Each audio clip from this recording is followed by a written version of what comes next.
Vice President Sara Duterte, ikinalulungkot ang pagkawala ng halos lahat ng serbisyo ng Office of the Vice President.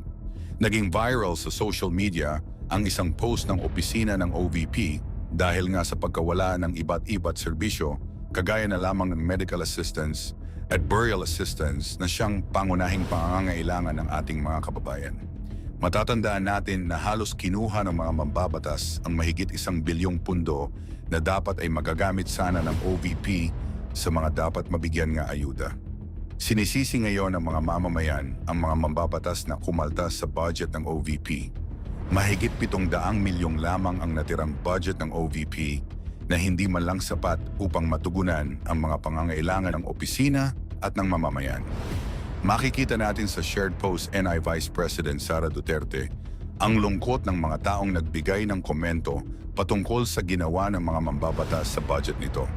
Sabi pa ng ibang netizens, paano na lamang ang mga mahihirap na kailangan ng medical assistance mas lalong kinawawa ng mga kurakot sa gobyerno. Nauunawaan po namin, Madam Vice Inday, hindi niyo po ito kasalanan. Ang mahalaga po ay huwag tayong susuko sa ating mga takbuhin. Darating din ang magandang bukas para sa ating mga inaapi. May awa po ang dakilang Diyos na may likha ng lahat ng mga bagay. Magtiwala lang po tayo sa kanyang magagawa.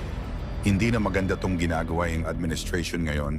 Nangyari ito dahil imbes na budget sa 2025 ang dapat talakayin, ay inuna pa ng mga ito ang pamumulitika at pagtatanong kung paano ginasta ang confidential fund ng OVP. Kahit sinabi pa ng Commission on Audit na malinis at na-liquidate na lahat ang nasabing pundo.